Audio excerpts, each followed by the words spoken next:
Hello everyone. आज की class शुरू करते हैं।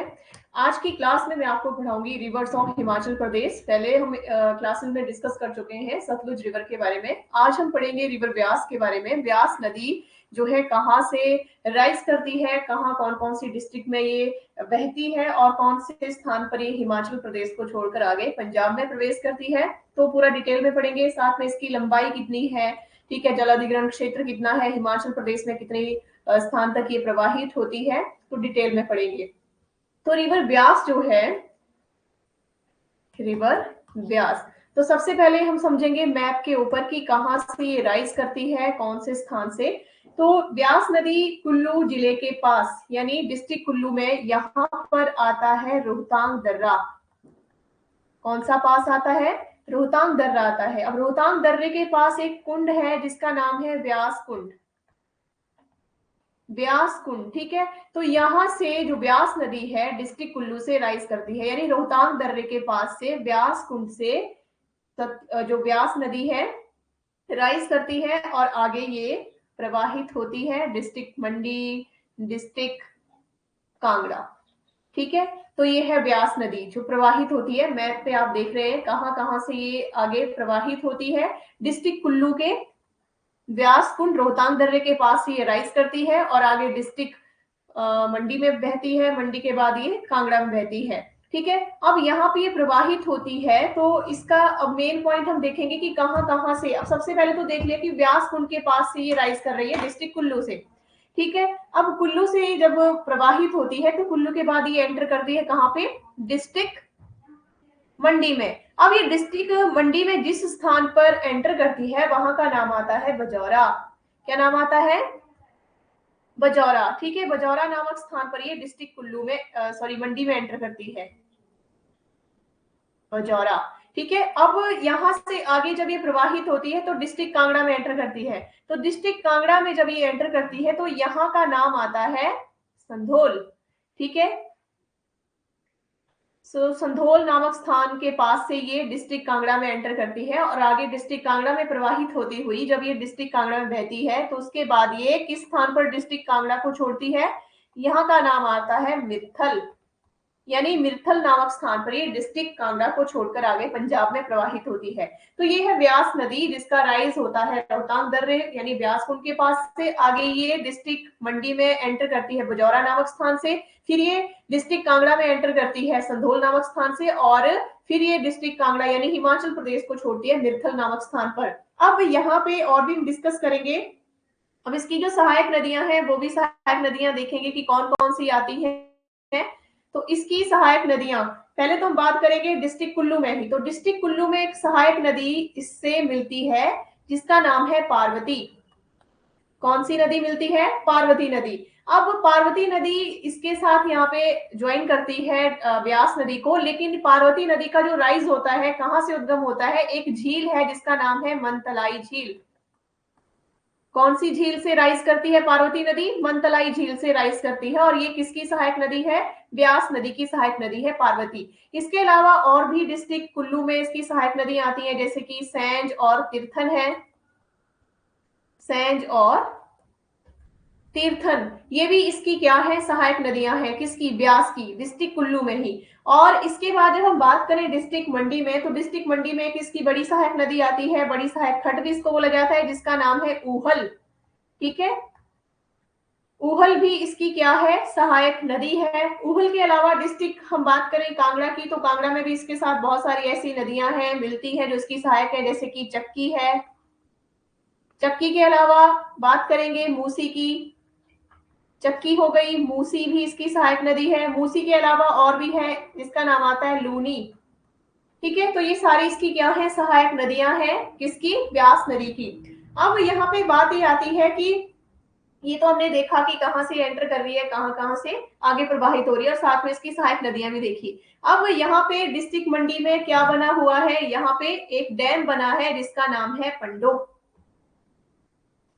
कौन सा डैम बना है? पंडो डैम यहाँ पे बना हुआ है। और डिस्ट्रिक्ट कांगड़ा में भी एक डैम है जिसका नाम है पौंग डैम। कौन सा डैम बना है?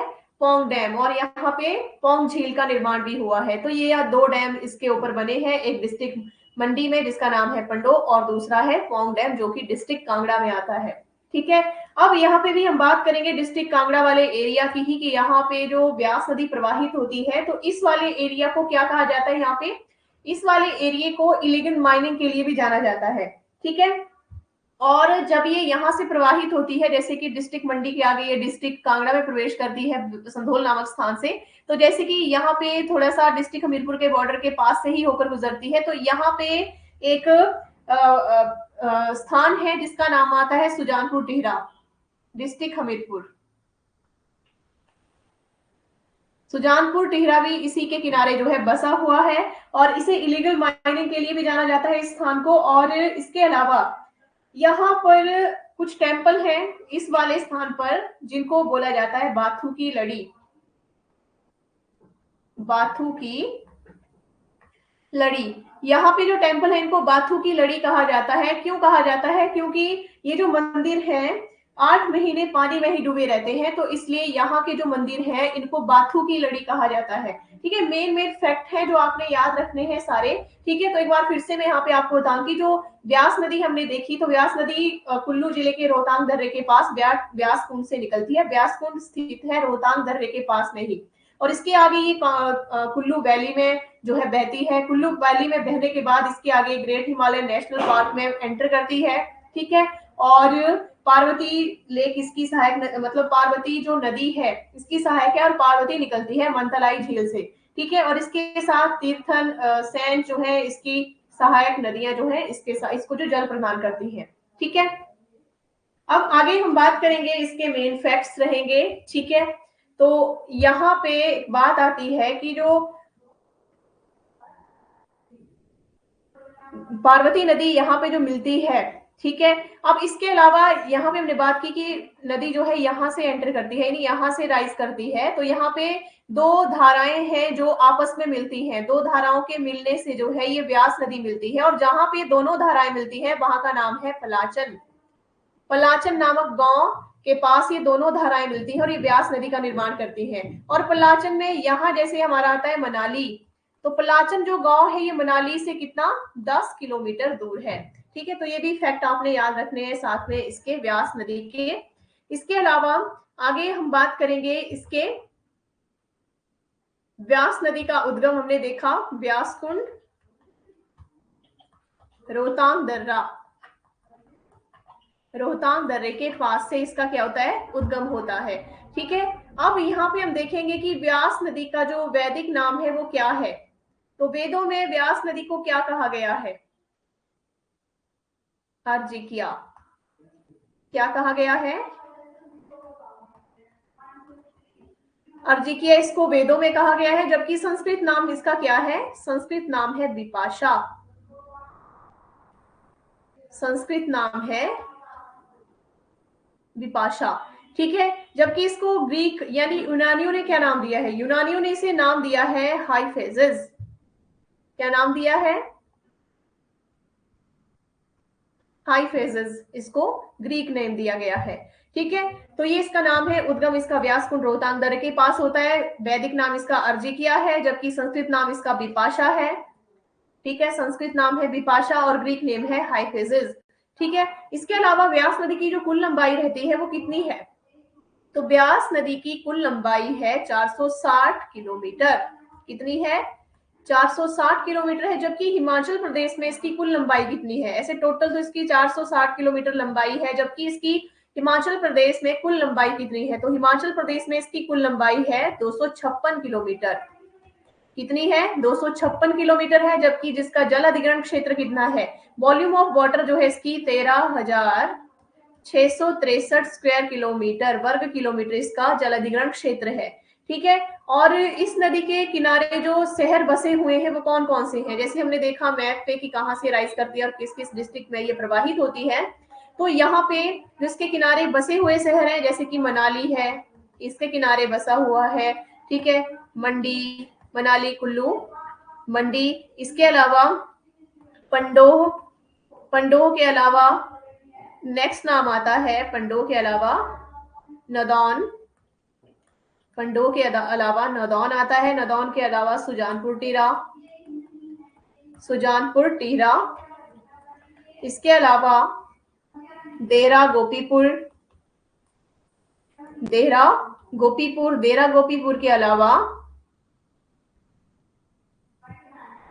नगर। तो ये शहर जो है व्यास नदी के किनारे बसे हुए हैं। इसके बाद हम बात करेंगे व्यास नदी की जो सहायक नदियां हैं वो कौन कौन सी हैं, जैसे कि कुछ मेन हमने मैप पे भी देखी हैं। तो वह है जैसे कि सुकेती है, सुकेती के अलावा पार्वती है, पार्वती के अलावा मलाना है, मलाना नाला, ठीक है, सोलंग है, सोलंग के अलावा मनालसू, सोलंग के अलावा मनालसू, मनालसू के अलावा फोजल, फोजल के अलावा सैंज है, लूनी है, लूनी के अलावा बनेड़ खड्ड है, बनेड़ खड्ड के अलावा बाणगंगा है, बाणगंगा के अलावा है चक्की, मूसी, ठीक है, चक्की भी है, मूसी भी है, मूसी के अलावा है न्यूगल खड्ड है, ठीक है, न्यूगल भी इसकी सहायक है। न्यूगल खड्ड के अलावा हारला है, हारला के अलावा ऊहल है, तीर्थन है, ठीक है, तीर्थन के अलावा जीवनी है, जीवनी के अलावा सोनखड्ड है, सोनखड्ड, ठीक है। तो ये सारी इसकी क्या है, सहायक नदियां हैं। में से मेन तो हमने देख ली है कौन कौन सी है, वो मैंने आपको बता दी मैप पे। बाकी मुख्य सहायक नदियां ये भी है इसकी व्यास नदी की, ठीक है। तो इस तरह से व्यास नदी के बारे में आपने पढ़ा यहाँ पे कि व्यास नदी का उद्गम कहाँ से होता है, संस्कृत नेम, वैदिक नेम, ग्रीक नेम, व्यास नदी की कुल लंबाई, ठीक है, हिमाचल प्रदेश में कुल लंबाई, वॉल्यूम ऑफ वाटर, नदी के किनारे बसे हुए शहर और इसकी सहायक नदी कौन कौन सी है। तो ये सारे इसके फैक्ट्स रहते हैं मेन, तो आपने सारे याद रखने हैं। क्वेश्चन भी पूछे जाते हैं इसमें से, बहुत सारे ऐसे एग्जाम में बहुत सारे क्वेश्चन बनते हैं इससे, ठीक है। तो आपने अच्छे से इस क्लास में देखना है और वीडियो को ज्यादा से ज्यादा लाइक और शेयर भी करना है और साथ में चैनल को सब्सक्राइब करना है।